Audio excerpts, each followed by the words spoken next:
Kieran. This is a Dr. Sushan Purim spiel. So credit good old Dr. Seuss. And I'm going to wait till everyone gets settled because we're putting things away.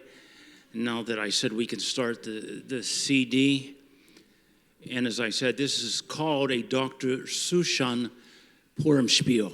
I'm going to do it slowly so you can get it through all your languages out there.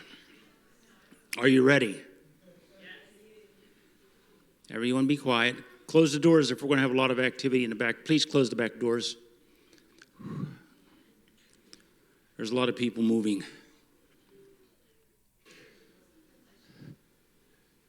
Shema Yeladim, and hear us well, for now is the story of Purim to tell.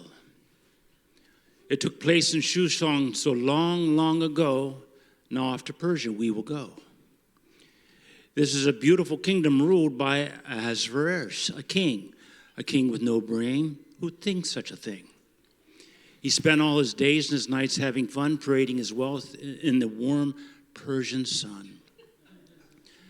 A queen named Vashti was his loyal wife. She promised to love him all of her life.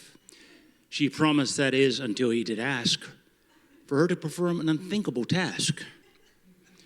At his grandest of parties, the king did command Queen Vashti dance for all the royal men of the land. I'm not your servant, and dance I will not. Vashti refused the king's stupid plot. For Vashti, you see, was not known as a fibber. She was, in fact, history's first women's liber. Vashti was banished away, she did go. Where did she go? That we do not know. In this fair kingdom lived also the Jews who could not practice the religion they chose. No Torah, no challah, no matzah ball soup. For a villain named Haman had started a coup. Bow down to me, cruel Haman did say, for I am an important man of the day. I am the king's right-hand man. I rule all that I see. And if you don't bow down now, you will cease to be. Meanwhile, back at the palace grand, an announcement went out throughout the land. A new queen to be chosen in an unusual way, in a beauty contest had the very next day. All the maidens of the land were forced to appear from far and near, from near and from far and from near. Be they skinny or zaftig, bright, brilliant, or dumb, from near and far they were all ordered to come. One such maiden had brains and had grace. Esther was the name, such a pretty face. A Jewish of humble origins and needs, with a kind of body and soul that would make a heart bleed. Encouraged by her uncle, the great Mordecai, I beg you, dear Esther, this you must try. With your brains and your beauty, he would choose. Go, go, go, go, comb your hair, wear nice shoes. Besides, my dear, with your grace and your charm, you'll blow them away. You'll be on King Ahasuerus' arm.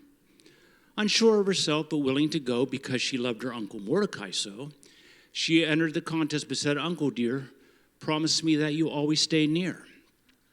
Mordecai did promise, and promise he did, you betcha. I'll always be here, kid. The contest was held, they came one and all, and Esther, of course, was the queen of the ball. Chosen for her beauty in a contest quite shallow, Esther learned to love this not so quite clever fellow. Though Ahasuerus chose her, and she was now queen, there was one rotten rule she had not foreseen. Under penalty of death, she had to obey the following rule in an unbending way. Her new husband commanded she could only see him when he chose to see her and on his whim. So now back to Haman, the cruel, crusty fellow. At the top of his lungs, he continued to bellow, bow down, now I command, or great harm will come to you in this land. Mordecai, of course, refused to obey. I bow only to God, to my last dying day. Haman's face turned red with anger and hate. I'll get you, my pretty. If it's my last breath I take, cackle, cackle, cackle. Mordecai turned his back, and the Jews did follow. As for Haman, well, his pride he had to swallow. That Jew Mordecai has ruined my heinous plot. Because of this affront, I will have to draw lots. The straw I pick, the one that comes nigh, will be days of Persia. The Jews of Persia shall die. And into his three-cornered hat he did cast all the dates. The future is now past. The lot that he picked was the 13th of Adar. Make ready the gallows. Adar is not far. Right after Haman, he did pester, so Mordecai to see Queen Esther. Because at the palace gate, 2 eunuchs guard, he did broach Bigtan and Teresh to King Hashkaverosh. Brave Mordecai protected the king and his land by revealing the plot in a palace so grand. His loyalty and his brains gave him the upper hand. The king in his chamber that evening he read Mordecai's loyalty in a book of good deeds. With the smallest of brains, the king thinked and thinked. Who is this Mordecai who saved me from the brink? Who is this man? Who is the man who foiled the guard's plan? I must reward him. Send for Haman. A question to Haman, Ashkenazi did pose. How should I honor a man who has been on his toes, who has saved my kingdom through his heroic deeds, without a single thought to his needs? Haman, thinking this hero was he for saving the kingdom from the Jews, pompously swelled with excitement and greed. He knew the king would his words heed. I think my derrick king, no reward is too great. Give him diamonds and jewels, a house by the lake. Fabulous clothing, all of the blessed. Let him ride on the king's horse on your next birthday fest. Make it so, dear Haman, lower right-hand man. Bring forth Mordecai the Jew. This is my command. Instruct all my tailors, my jewelers, my builders, to spare no shekels, no rubles, no guilders. Call all the king's horses, all the king's men to honor this Jew again and again. Haman, astounded, speechless at best, felt his anger spread from his feet to his chest. Could it be this man who refused to bow down must be honored all through the town? Seeing the opportunity here, Mordecai to Esther did appear, using his wits and oh, so clever a brain. Mordecai made history, now Esther was fame. You must risk your life and go to the king to tell him about this heinous thing. That Haman is planning the Jews to die. You must go, brave Esther. This you must try. But uncle, she said, trembling with fear, without his permission I cannot go near. It could be my life. I am so afraid. Mordecai replied, you can do this, babe. Use your brains and your charm and your prettiest skirt, your little Shana Punim. What could it hurt? So Esther swallowed her fear. She calmed her nerves. She went to this task with vim and verve. At a party she gave that very same night, she walked into the banquet trembling with fright. Although shocked to see her, the king did beckon. I see her. It's fine, I reckon. So husband, she said, I've gotten some news so horribly, that I chose to come on a summon to your side. You must listen to me. After all, I'm your bride.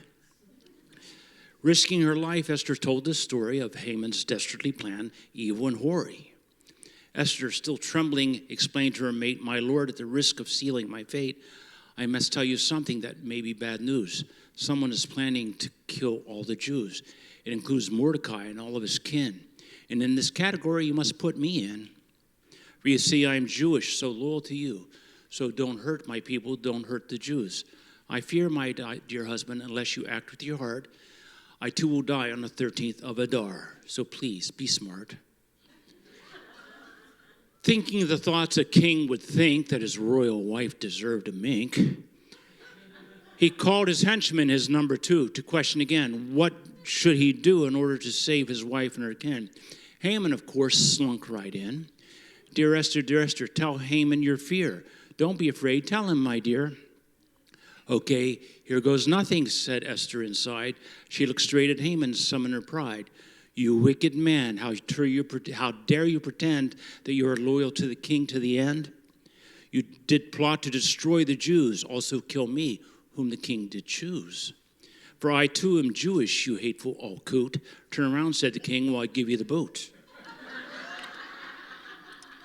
I sentence you now to the gallows you built. Not a single drop of Jewish blood will be spilt.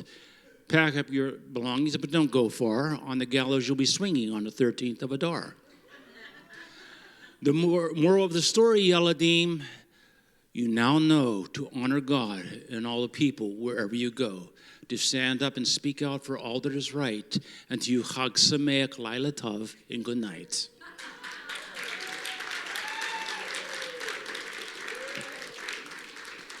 Again, if you want to find that, it's Dr. Shushan Purim Spiel. He wrote it, I give it to you, be blessed everybody. Picnic next week, board of directors meeting. Pray for their wisdom over here after you grab some oneg. We'll meet on this side of the room. Thank you for all who took part.